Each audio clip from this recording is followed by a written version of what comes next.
예수님 이름으로 기도드립니다. 아멘. 하나님 말씀 보겠습니다. 마가복음 10장 17절부터 31절까지 말씀입니다. 마가복음 10장 17절에서 31절까지 말씀입니다. 하나님 말씀을 읽겠습니다. 예수께서 길에 나가실새 한 사람이 달려와서 꿇어앉아 묻자오되 선한 선생님이여 내가 무엇을 하여야 영생을 얻으리이까? 예수께서 이르시되 내가 어찌하여 나를 선하다 일컫느냐? 하나님 한 분 외에는 선한 이가 없느니라.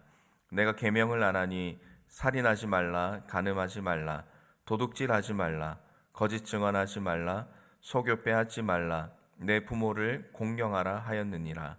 그가 여짜오되 선생님이여 이것은 내가 어려서부터 다 지켰나이다. 예수께서 그를 보시고 사랑하사 이르시되 내게 아직도 한 가지 부족한 것이 있으니 가서 내게 있는 것을 다 팔아 가난한 자들에게 주라. 그리하면 하늘에서 보화가 내게 있으리라. 그리고 와서 나를 따르라 하시니 그 사람은 재물이 많은 고로 이 말씀으로 인하여 슬픈 기색을 띠고 근심하며 가니라. 예수께서 둘러보시고 제자들에게 이르시되 재물이 있는 자는 하나님의 나라에 들어가기가 심히 어렵도다 하시니 제자들이 그 말씀에 놀라는지라. 예수께서 다시 대답하여 이르시되 얘들아 하나님의 나라에 들어가기가 얼마나 어려운지 낙타가 바늘기로 나가는 것이 부자가 하나님의 나라에 들어가는 것보다 쉬우니라 하시니 제자들이 매우 놀라 서로 말하되 그런즉 누가 구원을 얻을 수 있는가 하니 예수께서 그들을 보시며 이르시되 사람으로는 할 수 없으되 하나님으로는 그렇지 아니하니 하나님으로서는 다 하실 수 있느니라. 베드로가 여짜와 이르되 보소서 우리가 모든 것을 버리고 주를 따랐나이다. 예수께서 이르시되 내가 진실로 너희에게 이르노니 나와 복음을 위하여 집이나 형제나 자매나 어머니나 아버지나 자식이나 전토를 벌인 자는 현세에 있어 집과 형제와 자매와 어머니와 자식과 전토를 100배나 받되 박해를 겸하여 받고 내세의 영생을 받지 못할 자가 없느니라.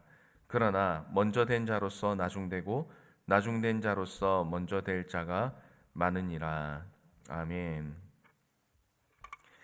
많은 사람들은 행복을 소유하기 위해서 각자의 노력들을 해나갑니다. 그러나 그런 노력을 하면 할수록 느끼는 것은 이 땅을 사면서 영원히 나에게 만족할 만한 행복을 찾는다는 것은 불가능하다는 것만 깨닫게 되는 경우가 있습니다.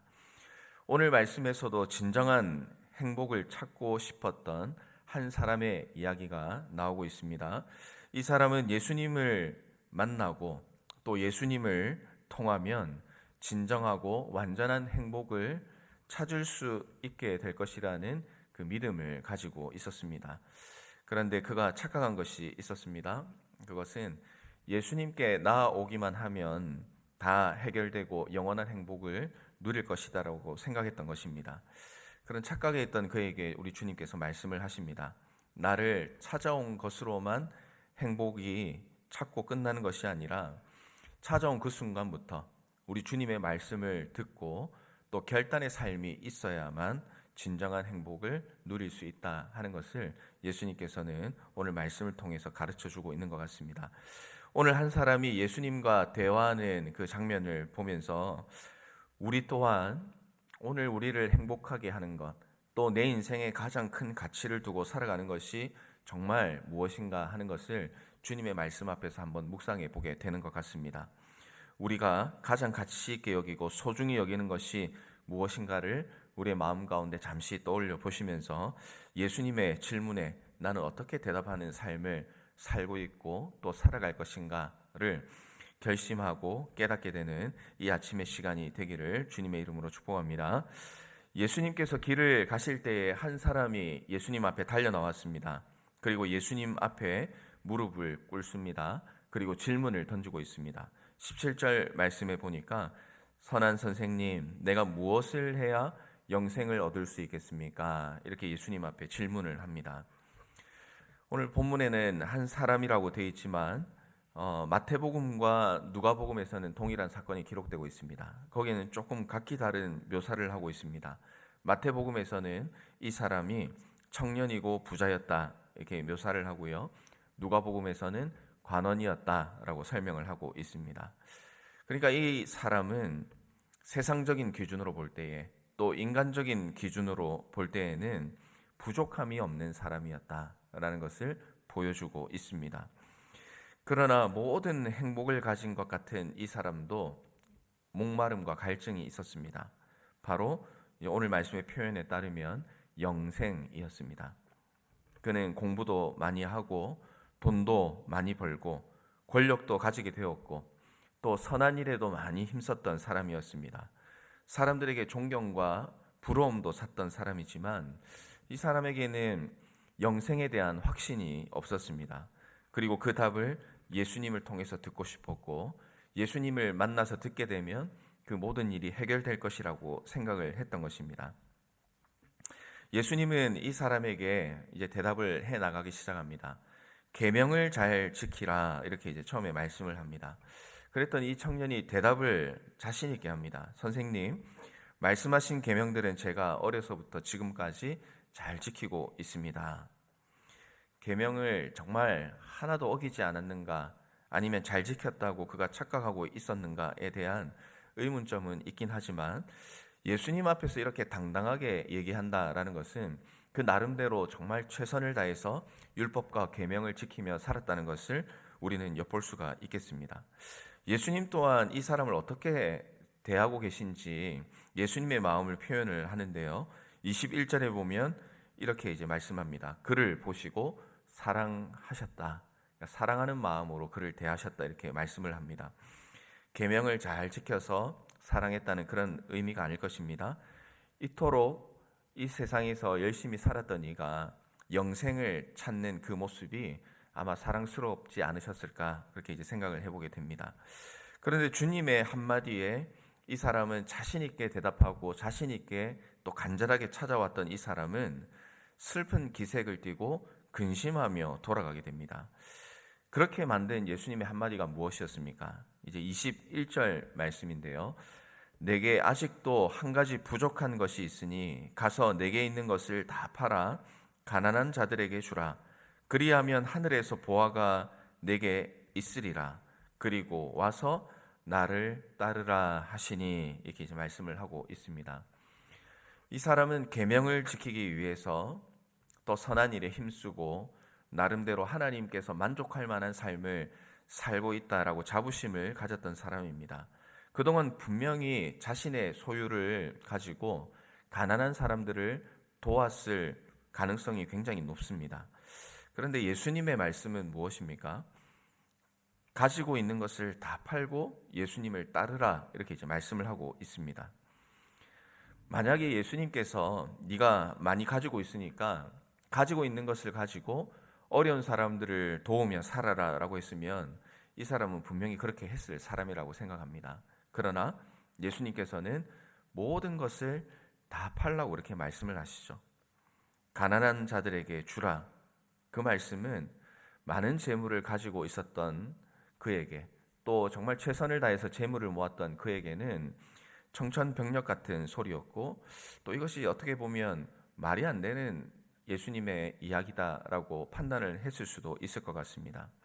그는 모든 계명을 어려서부터 지켰다고 생각을 했고 영생을 소유하는 것이 큰 행복이라고 생각했지만 오늘 말씀에는 한 가지가 부족한 것을 보여줍니다. 그것은 재물이었던 것이죠. 재물이 많아서 슬픈 기색을 띠고 근심하며 돌아가게 됩니다.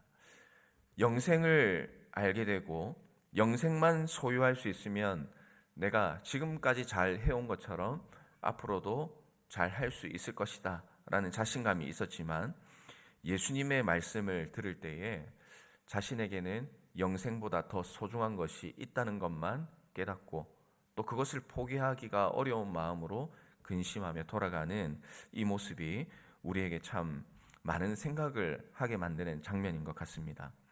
이 부자 청년이 근심하며 돌아가고 난 이후에 예수님은 이에 대한 예수님의 생각과 가르침을 주고 계십니다. 23절부터 이제 말씀을 하시는데, 재물이 있는 자는 하나님의 나라에 들어가기가 어렵다, 이렇게 말씀을 합니다. 이게 그냥 어려운 것이 아니라 얼마나 어렵냐면, 낙타가 바늘기로 나가는 것이 부자가 하나님 나라에 들어가는 것보다 쉽다, 이렇게 이제 말씀을 하고 있습니다. 그러니까 이 재물이라는 것이 얼마나 이 땅에서 큰 영향력을 발휘하는가. 마치 오늘 본문에서는 재물과 하나님을 같은 선상에 두고 재물을 선택하며 하나님을 선택하지 못하는 것 같은 그런 가르침을 주고 있는 것이죠. 제자들이 이 예수님의 이야기를 듣고 놀랐습니다. 첫 번째로 놀랐던 것은, 그 당시에 부자라는 것은 부정적인 의미가 아니라 하나님께서 축복하셨기 때문에 부자가 되었다라는 그런 생각을 가지고 있던 시대입니다. 그러니 부자는 하나님께서 복을 주신 것이고, 또 부자는 하나님께서 함께 하시는 증거다라는 그런 생각을 가지고 있었는데, 지금 예수님의 말씀에 따르면 그때 가지고 있던 그 개념이 완전히 무너져 버리는 그런 이제 순간이었기 때문입니다. 그래서 제자들은 부자가 하나님의 축복이 아닐 수 있다는 사실에 대해서 이제 놀라고 있는 것이죠. 또 놀라는 것은 무엇입니까? 이제 오늘 제자들이 놀라는 것처럼, 그러면 누가 구원을 받을 수가 있느냐라는 그런 질문이었습니다. 이에 대해서 예수님은 또 답을 주십니다. 사람은 못하지만 하나님은 하실 수 있다는 것입니다. 부자의 구원도 하나님의 손에 달려 있고, 또 더 나아가서는 우리는 가난한 자의 구원도 하나님께 달려 있다는 것을 알고 있습니다. 모든 죄인의 구원은 오직 하나님의 손에 달려 있다는 것입니다. 부자가 하나님 나라에 가기 어렵다고 말씀을 하셨지만, 사실은 모든 죄인이 하나님 나라에 들어갈 수 없는 것이죠. 사람이 선행을 하고 어릴 때부터 지금까지 단 한순간도 저는 계명을 어긴 적이 없습니다.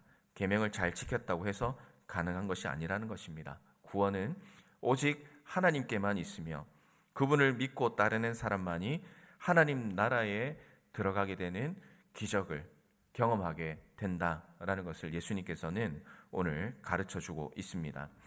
베드로는 우리가 모든 것을 버리고 주님을 따랐습니다, 이렇게 고백을 합니다. 예수님은 나와 복음을 위해서 모든 것을 버리고 박해를 받는 자는 반드시 영생을 받게 된다고 약속하셨습니다. 예수님은 재물이라는 이름 하에 있는 세상과 또 영생을 대조하여 말씀을 하고 있습니다. 예수 그리스도와 복음을 위해서 살고 세상보다 주님을 위해서 살아가기로 결단한 백성들에게는 반드시 영생을 선물로 주신다고 약속하는 것이죠. 오늘 나오는 이 한 사람, 부자 청년의 이야기는 이 세상을 살아가는 우리 그리스도인들이 어디에 가치를 두고 살아가야 하는가에 대해서 예수님께서 분명히 가르침을 주고 있다고 할 수 있습니다. 영생은 우리 주님께서만 주실 수 있는 선물입니다.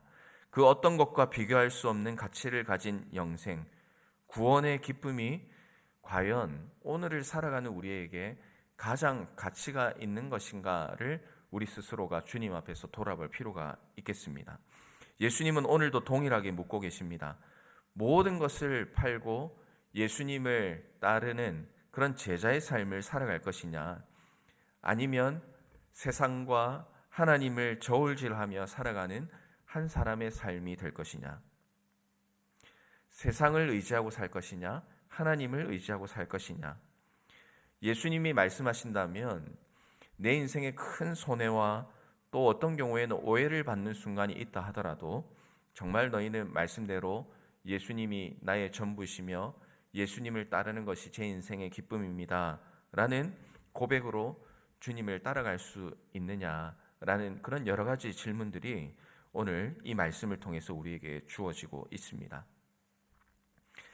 사랑하는 성도 여러분, 우리의 삶을 돌아보면 우리가 구원의 백성이 되고 또 나를 위하여 십자가 지신 예수 그리스도의 그 구원의 은혜에 감사하며 살아가는 존재임을 우리는 알고 있습니다. 또 그런 삶을 살아가고 있는 줄로 압니다. 그러나 주님의 말씀 앞에서 가만히 우리 자신을 돌아보면 정말 우리 각자가 온전히 주님을 따르지 못하게 하는 그런 상황들에 놓여 있는 경우가 있습니다. 또 주님을 온전히 생각하지 못하게 만드는 문제들이 있습니다. 또 주님보다 더 많이 생각하고 주님보다 어떤 경우에는 더 많이 사랑하는 것이 있을 것입니다. 그러나 오늘 말씀은 하나님보다 더 사랑하는 것이 있다면 그것은 우상 숭배와 같다라는 것입니다. 구원의 백성이라면, 정말 구원의 은혜에 감사하는 백성이라면 이제는 저울질하는 인생이 아니라 우리의 삶을 온전히 주님께 맡기고 드리고 주님을 의지하며 살아야 하는 존재가 바로 나의 인생임을 주님 앞에서 기억하시고 그런 삶을 살기로 결단하시기를 바랍니다. 우리 주님은 우리 사랑하는 자녀들이 반쪽 헌신을 하며 살아가기를 원하는 것이 아니라 완전하고 온전한 헌신을 하기를 원하고 있습니다. 오직 예수님께만 집중하며 살아갈 때에 우리에게 영생을 주신 주님의 놀라운 계획과 은혜와 축복을 누리게 될 것을 믿으시기를 바랍니다. 말씀을 정리합니다. 하나님께서 우리에게 주신 것은 하나님께서 우리에게 맡겨 주신 것입니다. 주인이 원하시면 다시 돌려드려야 하는 청지기 인생임을 기억합시다. 오늘 말씀은 재물로 우리 세상을 대변했지만 오늘 나의 눈과 나의 귀와 나의 생각을 사로잡는 것들, 주님보다 더 많이 생각하고 주님보다 더 많은 시간을 투자하고 주님보다 더 사랑하고 주님보다 더 가치 있게 여기는 것이 있다면 오늘 모든 것을 내리고 주님만 따르라고 말씀하신 이 예수님의 말씀처럼 주님, 이 모든 것보다 더 가치 있고 더 놀라우신 주님을 찬양하며 주님께서 기뻐하시는 삶을 살겠습니다. 주님께서 맡겨주신 것 주님이 기뻐하시는 대로 잘 사용하고 주님이 원하시는 대로 드리며 살겠습니다. 이런 고백을 가지고 오늘도 주님이 기뻐하시는 자녀, 청지기의 삶, 예수님만 바라보고 예수님만 따라가는 그 믿음의 삶을 살아가시는 우리 이 자리에 계신 모든 성도님들 되시기를 주님의 이름으로 축원합니다. 우리 말씀을 기억하며 찬송하고 기도의 자리로 나아가겠습니다. 우리 1절, 3절 찬양하고 함께 기도합니다. 287장 통일 찬송